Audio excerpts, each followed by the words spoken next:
some cornbread stuffing with fresh pork sausage. I have cornbread that I made yesterday. I made it in a sheet pan so it would be thinner than regular cornbread. And it's really simple. I just put a piece of parchment paper down on the pan, pour your cornbread batter into it, bake it the same way you would regular cornbread, and then, as you can see, it comes right out of the pan. Tear the parchment paper off, throw it away, you're good to go. I'm going to cut this into about 1-inch squares, and then I'm going to bake it in the oven at 250 degrees for about an hour to dry it out so that when we add all the liquid to it, we still have pieces of cornbread and not crumbles of cornbread.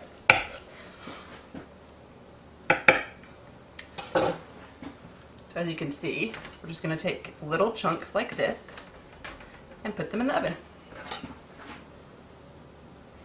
And we'll do this until all of the cornbread is used. So I've cut up the cornbread into about 1-inch cubes. Some of them are a little bigger, some of them are a little smaller. And all of the crumbs, because that's going to make it that much more flavorful.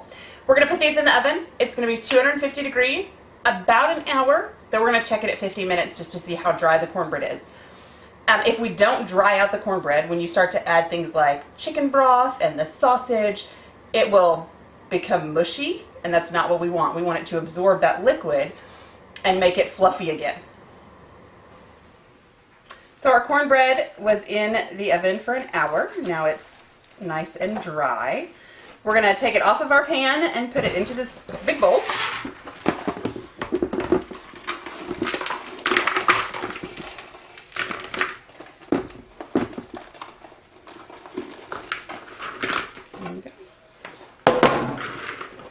We'll do that with the second pan as well. And then we're going to make our liquid mixture to let it sit in.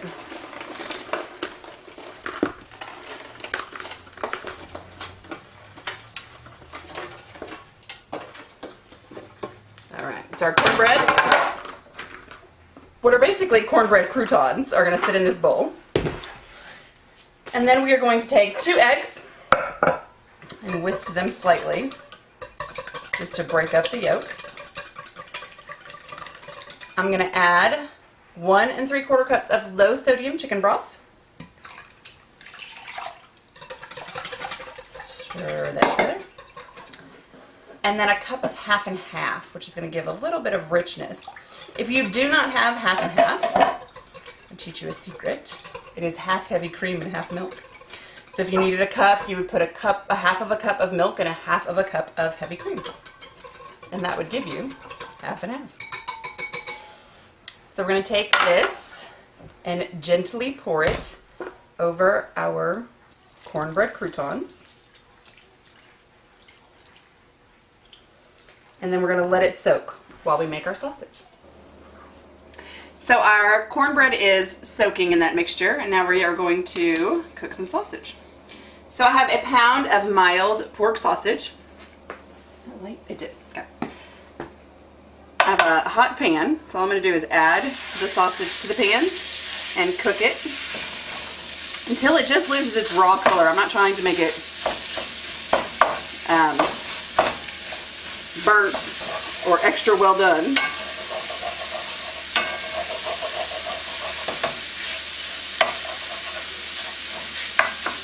So this will take about 5 minutes for it to lose all of its color, and then we'll transfer it to the bowl. But we want to keep the fat from the sausage in this pan because we're going to use it to cook our onions and celery. So as you can see, the pink is all gone from our sausage. Oh, wait, there's a spot. Let's cook that real quick. We're going to use a slotted spoon. I use my pasta spoon. I'm going to take the sausage out, trying to leave as much of the fat in the bowl as possible.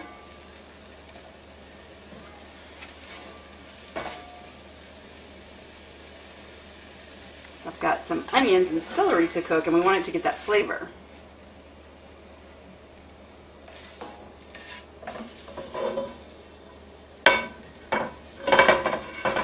And I did get a second bowl to put the cooked sausage in. You do not want to put your cooked sausage in the same bowl that you had the raw sausage in. because that causes cross-contamination and food poisoning. Let's not do that. Okay, so with what's little left of our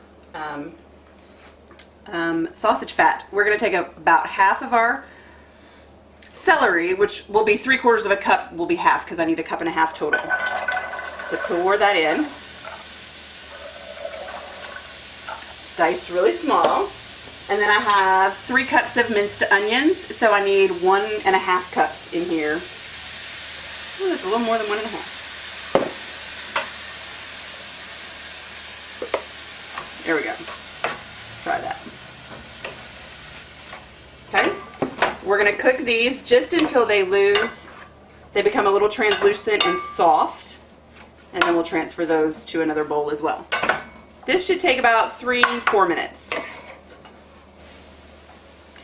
So our onions and celery are finished cooking. We don't want them all the way browned. We just wanted them a little translucent and soft. I'm going to pour this into the bowl with our sausage.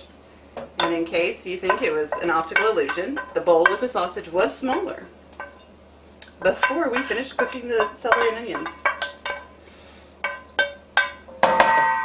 Now I'm going to add 2 tablespoons of butter back into this pan and cook the rest of our onions and celery. So that's another 1.5 cups of onions and another 3/4 cup of celery. First, we're going to melt the butter down.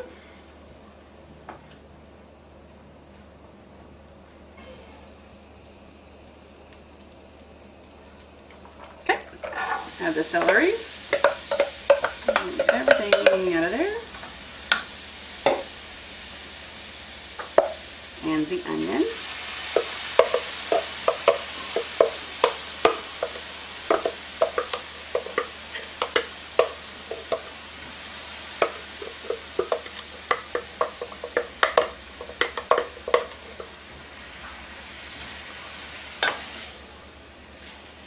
And we're going to let this cook until it's translucent as well. So now that our vegetables are soft, we're going to start adding our seasoning. I'm going to start with a tablespoon of minced garlic.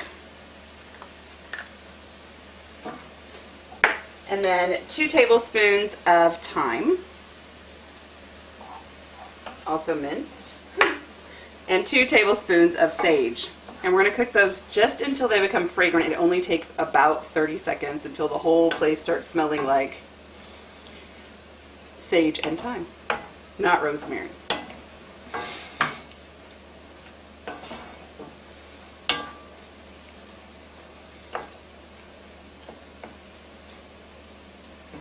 I know you can't smell it, but it smells really good in here. And then we're going to add 2 teaspoons of black pepper. And then a teaspoon of salt.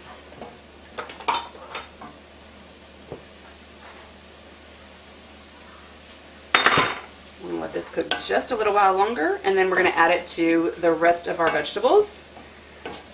I mean, the rest of our vegetables and our sausage, so that we can add it back to the cornbread.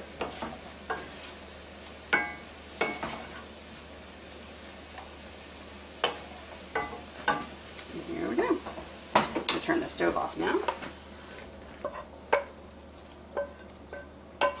I'm going to mix all this together and then head back to our soaked cornbread croutons and add it all together. Back at cornbread croutons that have been soaking, and now I've got my it's hot. I wanted to say warm, it's not warm, it's hot. Sausage and onion and celery and all of my seasoning mixture. I'm going to add to my cornbread and then gently toss. I'm going to use my hands because it's easier for me to do that than it is for me to use a spoon where I have no control over how much we mutilate the cornbread. Because you still want chunks of cornbread in there. Otherwise, it gets, it's mushy. I don't like mushy stuffing. And that's about it. Now we have because I don't want to mush too much, I have a half sheet pan sitting here that I've sprayed with a little cooking spray just so that the stuffing doesn't stick to it. And now we are going to